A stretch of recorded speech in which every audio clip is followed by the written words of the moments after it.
alive, turned on by life.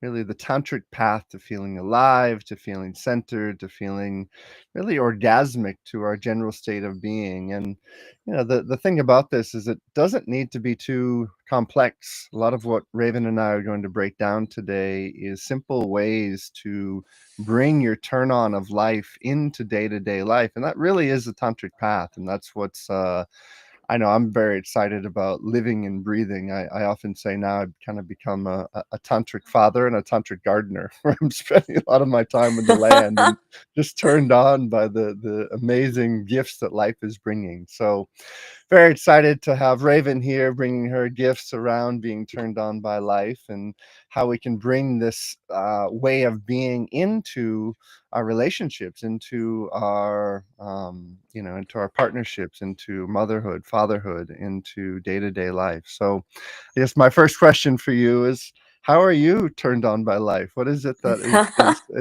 brings you aliveness in your day-to-day life? um, Hi everyone.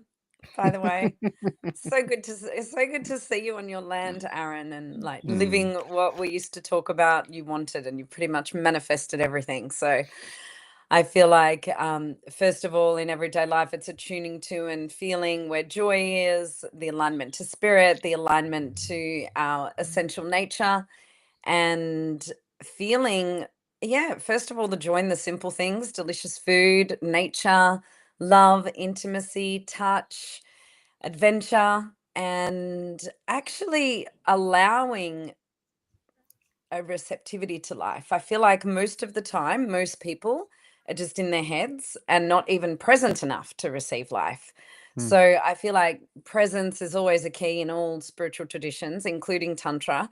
But beyond the concept, like to be really present, to feel in the here and now means that the trajectory shifts from future and past and into the here and now, and really receiving the love that's available to us in existence and in the people around us, and really breathing that in, allowing that to come in and feeling more than we're thinking.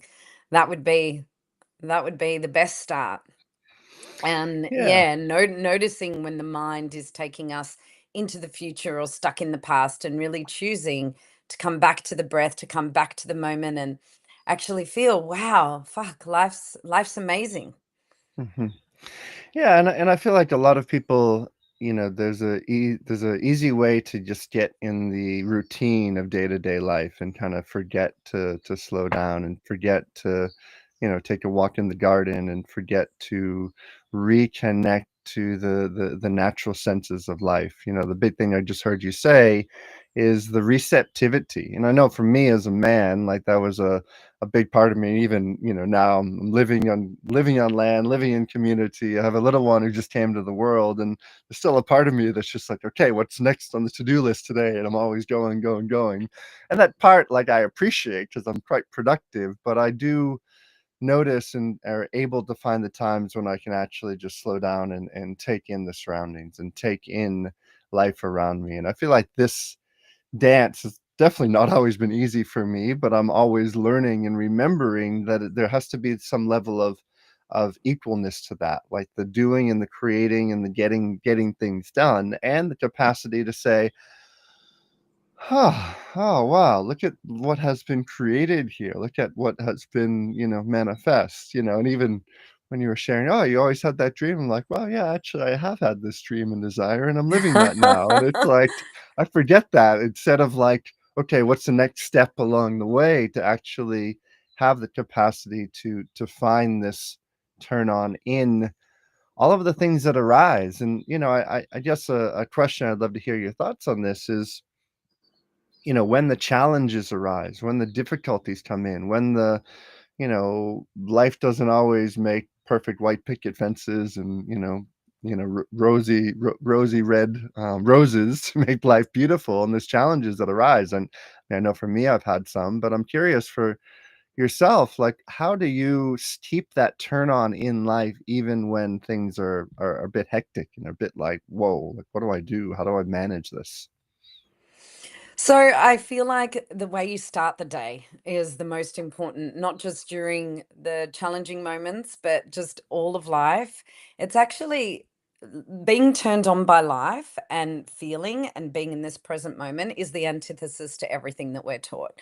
And the conditioning is to be productive. And actually, I just want to segue for a moment because even though you are productive, I know you really well. I feel like most of your production comes from actually a place of alignment and presence. And I Mm, think like inspiration, in spirito, like inspired action is still present. It's still alive. It's still being turned on. It's when the production's just like coming from this and this constant obsession and preoccupation with prioritizing the future and prioritizing money and prioritizing status. Of course, all of those things are fine, and I'm not demonizing those things. But our priority needs to be happiness and alignment. And I know for you that is your priority. And, feeling grateful for everything that's here, as well as, okay, this is a vision that I can see and feel because in this present moment, that's what my body's expanding to as a possibility. But we mm, can't actually expand our nervous system capacity to be with anything, including the present moment, without some level of entrainment. So I think the entrainment and the conditioning is towards constantly living for the future, constantly striving. People are very used to doing things that don't turn them on. And to entrain us into a different state of being, get the fuck outside as soon as you wake up for a start. Like, get outside mm, and feel existence. Breathe it in. Like, if you don't get anything else from this live, my challenge to you is to, for the first half hour of your day, do not get on technology. Do not distract yourself. Get your feet on the earth. Open your body. Move your body. Feel and start as you mean to go. So in the most challenging times, I would double your practice. That's what I do. And that's mm, like from a Rum Dust interview. He was asked, like, how do you commit to your practice in the challenging times? Words to that effect. And he said, that's when the practice is most important, and I double it. And I'm a good student, so I've always used that as a rule of thumb. And people think I don't have time for this when things get busy and shit gets real and the challenges are up, but that's actually going to save you so much time, because if you spend your day when you're in stress, you're so much the capacity to function is so much lower. And when mm, you're in fear, it can be very debilitating. So if challenging times are there, like every morning, get up, get outside, get your feet on the earth, remind yourself of how lucky we are to be in a country that's not war torn, if you're in such a country. mhm, Remind yourself how lucky you are for your kids, for your family, for your friends, for this healthy body. And, for anyone who's not experiencing what I'm describing, I'm speaking to the majority of people who would be listening, but whatever you can be grateful for. And, Aaron, you really taught me to have a strong gratitude practice every morning just by how you were in our relationship and waking up your eyes and always being like so grateful and being so happy that even just I was lying next to you. And I practice that with Tees now, and feel that with the kids. So starting off the day with gratitude is already going to release good chemicals, right? mm, And balance out those challenges. Getting your feet on the earth is going to tell your brain and tell your body to shut off the melatonin that keeps you kind of more tired. And if you're going through challenges, it's easy to collapse or easy to distract and avoid and go into that adrenaline. So getting some healthy adrenaline moving or healthy cortisol. So yeah, closing off the melatonin, activating some good cortisol, getting the adrenaline out of your body, shaking, moving, sounding, and feeling what's alive. And actually, I find that challenges when felt in the body can actually be ecstatic. If I'm feeling really challenged and I'm crying, or I'm shaking or I'm roaring, if I'm not resisting that flow mm, of energy through my body, it's a flow of energy, and it's maybe more exciting than just like what I've been used to, which is calm, gratitude, peaceful, for the past few weeks or however long. So shaking, moving, crying, feeling. Exercising, I love to do like 10 minutes of Surya Namaskar as a minimum. I like to do, a few hits these days. I like to just really get everything buzzing. And that makes me actually much more able to, instead of being on my mind about challenges that are arising, just let it flow through. And then I'll always access an elevated emotion such as trust or surrender in challenging times. It's like really calling that quality into my body, and presence. Because I think, like, when there's challenges, that's the easiest time to try to control our reality, or to think about all the scenarios that could happen and control, and projecting future negative scenarios is going to create a lot of stress. And why would you want to do that to yourself? Right? So call in some elevated emotions, like feel that no matter what's happening in life, it's happening for a reason. I know that sounds cliche, but if you look back in your life at all the fucked things that have happened, supposedly, that have felt fucked at the time, actually you look back and you go, wow, if it wasn't for that happening, this entry into a whole other portal that opened up wouldn't have happened. So, like, Mhm. even, our breakup, it felt really sad and harsh at the time. We were separated with COVID, but you wouldn't have been able to have a baby with me. And now look, you're with a woman. You wouldn't have been able to probably have this land in Portugal because of my kids in Australia. So at that time, that's difficult, and it was challenging for me as well. But now we're actually in situations that are much more suited to the circumstances of our being and our dharma. So it's also just being able to bow to life as your greatest teacher, and really trust that life is always going to give you exactly what you need, even if it's not what you want. Mhm. Yeah, I love so much what you shared here, and definitely the gratitude piece, feels very aligned. The not resisting, and one of the things I was just coming forward is recognizing that, like, sometimes the worst things actually turn out to be some of our greatest gifts. It just came into my awareness, here on the land, we're fully off the grid, we're on water and electricity, and when we were resetting things up, one of the tanks that we were setting up kind of, burst, and we weren't able to use it, so it was on the And side, maybe and we could. let people know that there was a big fire and shit Oh, yeah, yeah, created. yeah, yeah. Yeah, right before you had a baby. The last month of my life has been filled with lots of challenges and difficulties, but really learning how to find the blessings inside of that. We had a massive big wildfire that came through here. The house that my partner and I were living in, with her 8 months pregnant, we lost all of our belongings. Everything got burnt, and it was like, okay, where do we restart here? And even the land I'm looking at right now, the valley that is down below is fully green, and the rest of it is all burnt and destroyed. And then the baby that we planned to have in Spain decided to come 3 weeks early, and it was like, okay, so this is what's happening. And on that morning when he came 3 weeks early, I'm looking at one of these tanks that initially we thought we couldn't use, and our friend that was here, he's like, oh, perfect, because we didn't have a birthing pool. And I was like calling all these places trying to find one. He's like, I'll just make a birthing pool. I'll take that tank, I'll cut it in half, I'll put a strap around it, I'll fill it with warm water, I'll bring it inside the kitchen. So our baby was born inside of this, like, what was an issue a week ago, and this tank burst into Mm, this beautiful thing that now has become like a little mini hot tub until we build our sauna and hot tub this winter.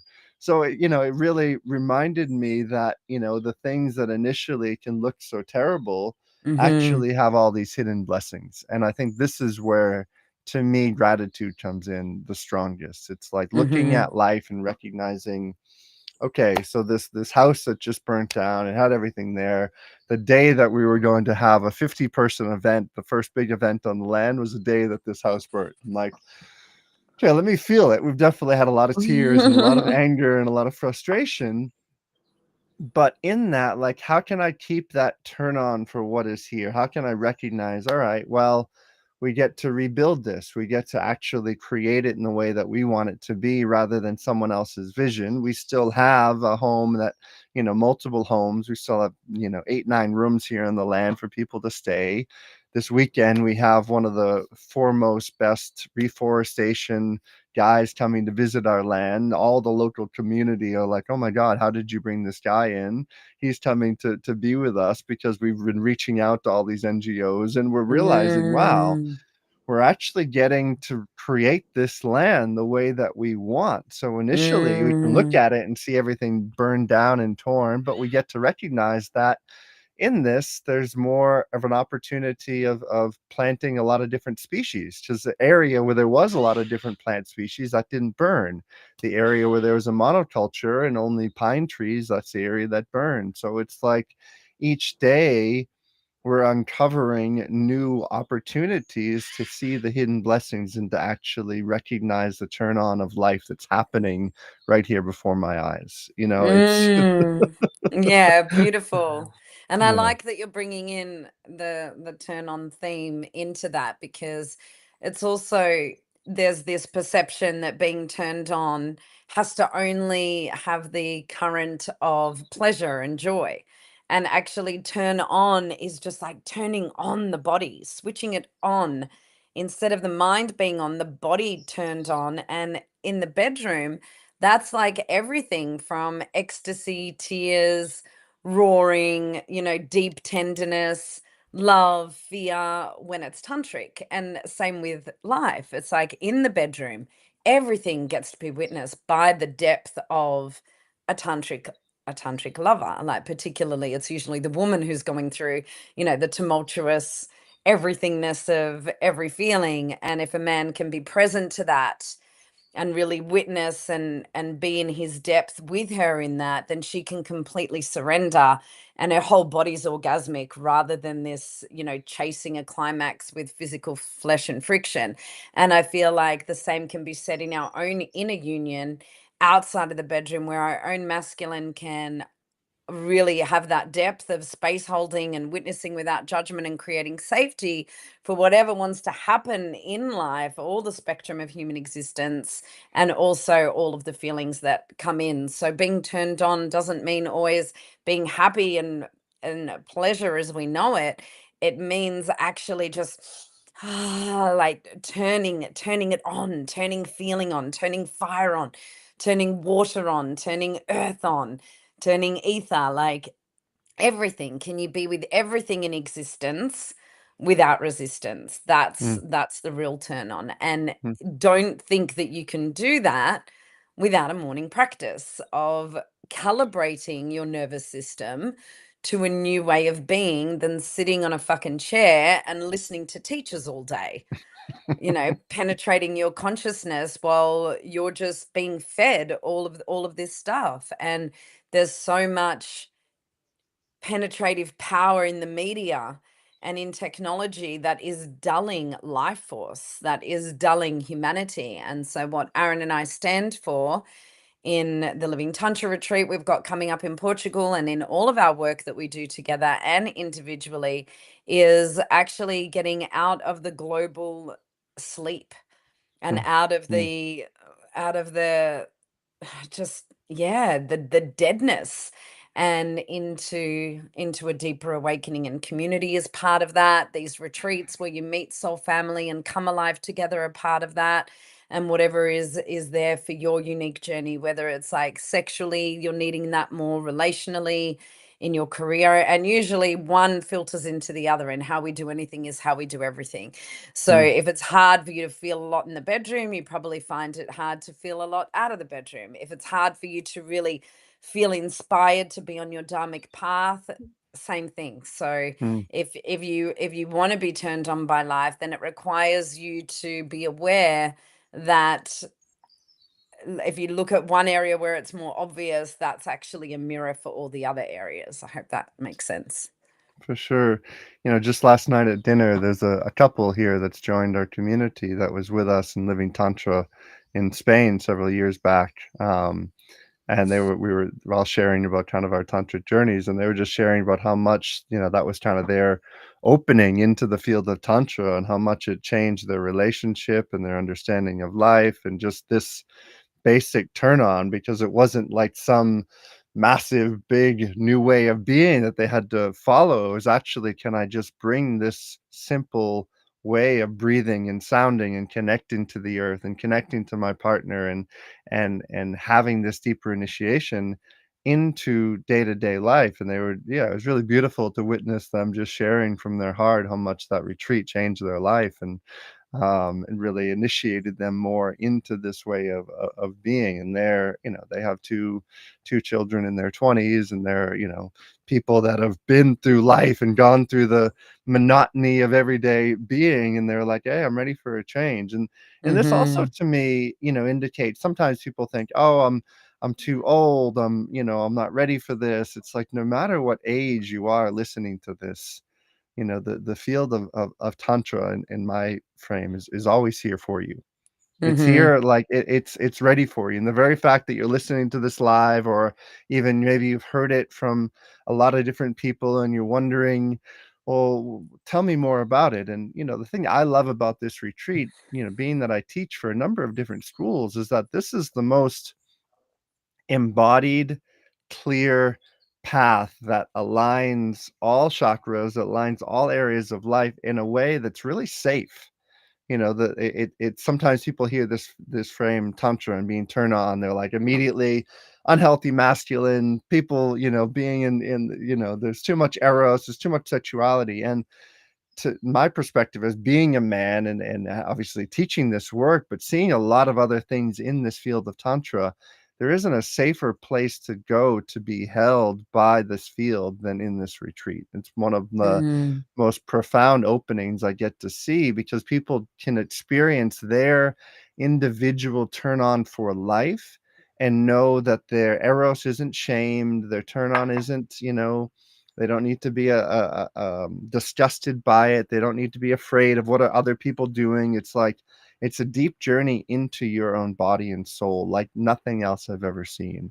And that's why I get super excited to show up and to teach this and to bring it. And I always have immense gratitude for your own vision for bringing this retreat into creation, because I feel like it gives such a strong, not just neo-tantric basic, but also understanding some of the origins and histories of where tantra has come from, but putting it into a disciplined, embodied way of bringing it into day-to-day life. So you're not in a kind of white tantric, let me just meditate my problems away. We're actually feeling things, but we're not so deep into the feeling body that we can actually connect into the upper realms. It's a merging of the up and the low brought together at the center of the heart. And that's where we live and breathe. And that's why it's living tantra. And that's why we're, all of us, like I see in the support people that come in, I see in all of us that are teaching this, there's a turn on and a celebration of life that gets to happen. Even as I share this, I feel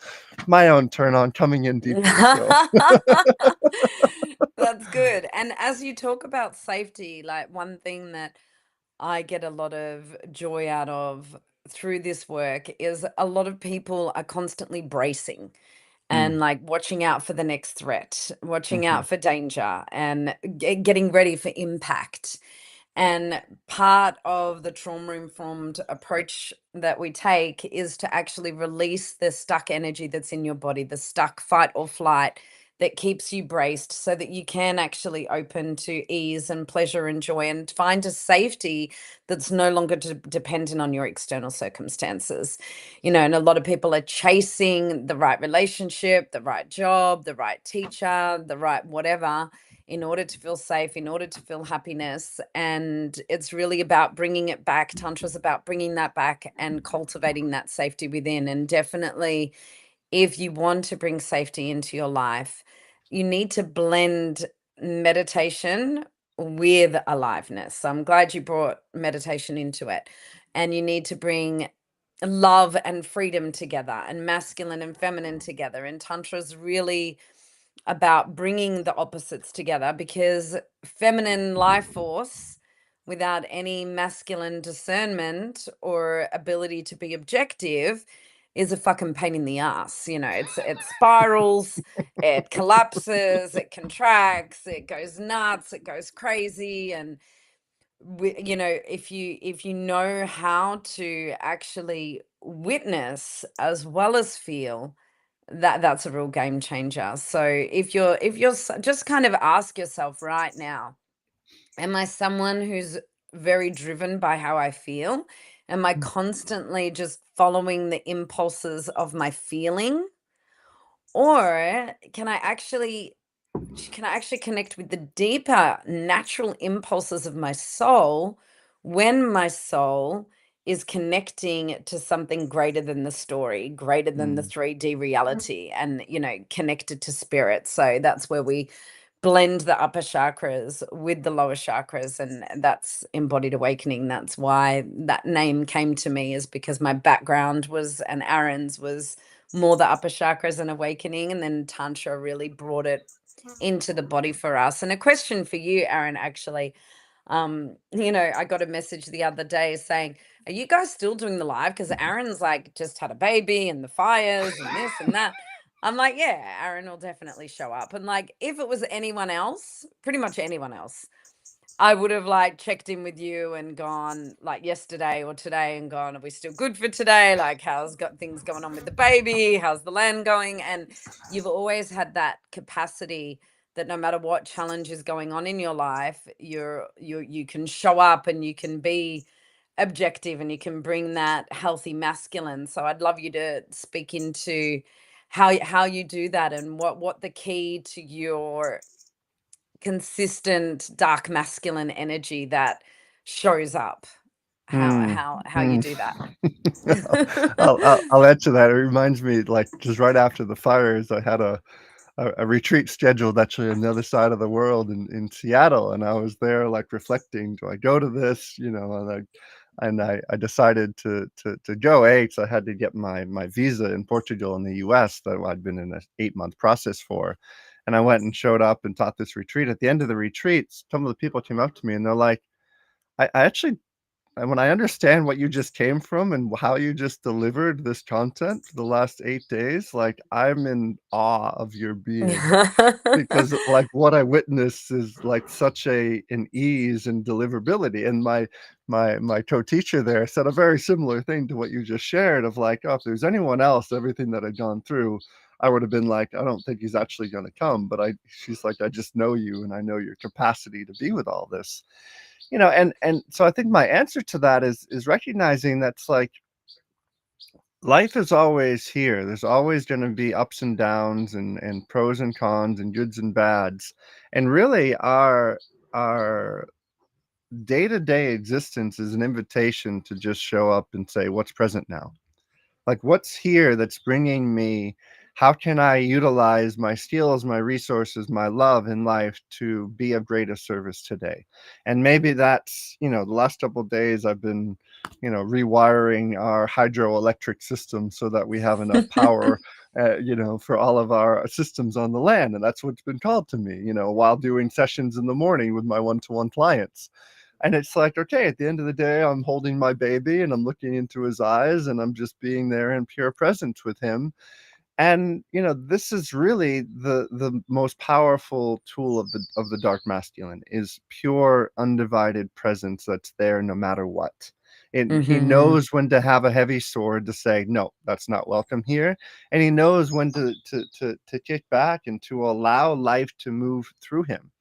He doesn't need Mhm. to justify his ego. I was going to teach that retreat in Seattle just because I know my presence was being called for and people were asking me to be there. That's why they were coming and, paying and showing up and wanting me to be in that space. So I was listening and recognizing, okay, I have this gap. And then I came back and literally 3 days later, after I returned on my beloved's birthday on the 31st of August, celebrated her. We had a big group of people here in the land. 3 days later, I woke up in the morning at 3:30, and Natasha was like, "Babe, there's fluids coming out of my yoni, and I don't think it's urine." I was like, "Okay, here we go." Like, it was just a Jeez. recognition of now we're going into labor. This is not the Mhm. plan. The plan was X, Y, and Z, and what was required for me in that moment was to be in undivided presence with my partner and just to hold her as she went through contractions that started an hour later, contractions that went on for the next 12 hours, and birth that happened exactly 12 hours after her water broke, and it was like, okay, I'm just being invited into presence with the divine.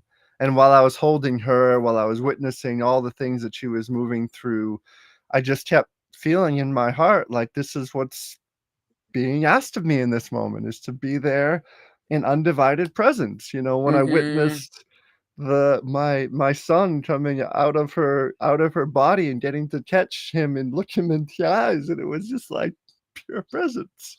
Then I got to Mm. feel life moving through me in Mm. that moment unlike anything else, and that was like having a tribe of people around, someone playing live music, 2 women Mm. holding her in her pain and her contractions, and Mm. just being there for her, and me getting to hold my son as he entered this world, and literally, as I was just sharing with you, Mm. blowing air into his face and recognizing and seeing Mm. him there as he took his first breath, and just holding him there in presence. Mm. So Mm. so so for me, it's like this is the gift of life, is how can we meet it with undivided presence and love, and not a presence that takes us out, but a presence that invites us into our heart. That's so beautiful. Thanks Hmm. for sharing. And yeah, I think what I really love about you is that, you have that strong dark masculine penetrative power doer like presence, and then you also have the light masculine that's connected to tenderness, softness, meditation, and it's really, there's so much unhealthy dark masculine on the planet because it's not balanced with the light masculine, and you have that beautiful balance. And yeah, I really appreciate you. Theo's a lucky kid to have you as a dad. So part of the retreat and part of the work of tantra is to really bring wholeness to the being so that we can live Mm. in soul. And that's not just dark masculine and light masculine, it's also dark feminine and light feminine. And to be able to have, yes, the dark feminine that's unpredictable and full of feeling and passion, and she knows what she wants and she's not going to apologize for who she is. But also, and I've gone too far dark feminine in my younger years, and can relate to what I'm about to say, which is when a woman is too much in her dark feminine, then there's not enough attunement and nurturing energy and softness and, yeah, like receptivity. And that's definitely the light feminine, which, that attunement connects her to a deeper kindness for people, for the planet, to herself. So, these four quadrants, actually, when we're breathing it all in, it creates wholeness and gives us the ability to live more from soul, rather than having one of these missing, or a few of these missing, and then needing a partner who has that. So, like, for what I see is women who don't have much masculine, they'll go for super masculine men, but because they don't have that within themselves, the attraction works at the beginning and there's all this chemistry, but then actually she becomes so dependent on him for his masculine that she's like in pieces when he's not around, and turns him into the savior and also the enemy very quickly. And then likewise, when the masculine is very drawn to a woman who's super in her feminine but doesn't have his own feminine, he's going to be really attracted to that, and then he's going to need that, and then when he doesn't have that, she's going to get frustrated, and then he's going to either like become avoidant or graspy. So a lot of the dysfunction that happens in relationships comes from a place of not being whole. So I feel Mm. like part of the turn on and the capacity to be here feeling all of life, rather than focusing on the external partner or external things to fill the missing pieces of us, is to really start to feel into the qualities and the archetypes that need initiating within us. And yeah, that's part of the tantric journey. Mhm, mhm.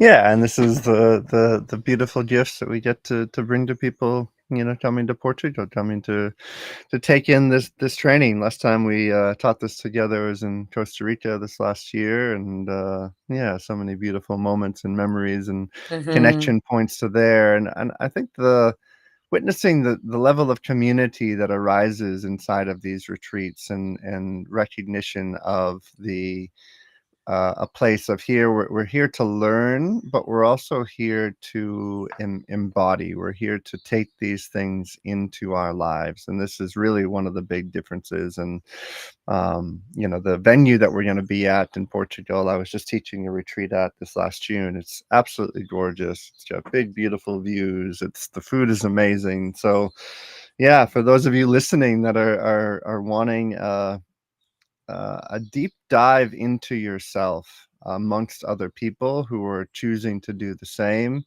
This is a retreat like nothing else out there. That's really an opportunity to show up for yourself, to invite the spirit of Tantra into your life so that you can be turned on by life. I woke up this morning and I saw my beautiful partner breastfeeding our son, and I just looked at her and I was like, I'm so in love with you. I like, thank you. Like, I know you've been up and all through the night, and it's like that turn on. I don't know. It's funny. People are saying like, oh, after you have a baby, like your sex drive goes away. We're both more Not turned on. true. More turned on by each other. 2 weeks after, obviously we let her body, rest, and she's like, babe, we need to make love like as soon as possible. And I was like, okay, like we did the other night, and she was crying, and there's, so many emotions moving through, and I'm like, I'm so in awe by you as a being. And just as you're saying, like, I can feel during her whole labor, when she didn't want something, she was super direct and clear. Her boundaries were into place.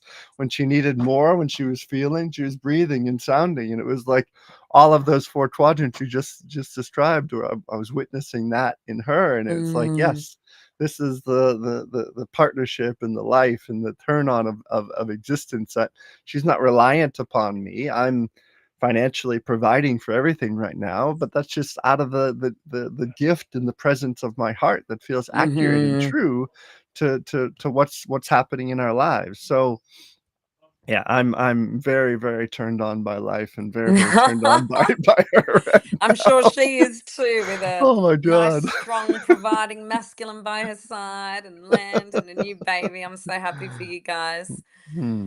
So Thank yeah, you. Thank let's you. announce the winner of the scholarship, and then I Yeah. think we can probably, so my phone's being used to record. Have you got the name of the person who won? Dun dun dun. Is it where was It's it on the announced? live thread. It's on the live thread. Okay. Um, I don't see it here, but maybe Sidel hasn't put it on there yet. So, No, no, no, it's there. I saw no. it before I jumped Oh, on. there we You are. got The it. winner is Shivani Sores. Welcome, welcome. Yay. Congratulations. We are very excited Awesome. to have you with us.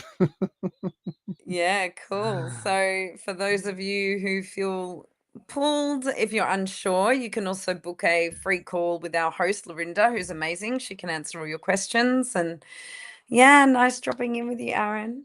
Yeah, absolutely. And we have a couple more days before the early bird ends as well, right? Ah, yeah, true. It ends on the 22nd. So, I think Okay. that's Monday. So we have a couple more days before early bird ends. Join us. We'd love to see you and support you on your journey. And we'll put a link to the retreat in the comments. If you can do that, Aaron. I don't know how. Sadell, I think, can put that in. I don't think I have Okay. access to it here. So Okay, cool. thank you. Such a joy. Can't wait to see you Love you. soon and be on Yes, your yes, land. Yay. yes. Mwah. Well, have a Bye. great day, everyone. Bye You, now. you have a great day too, Aaron. Bye.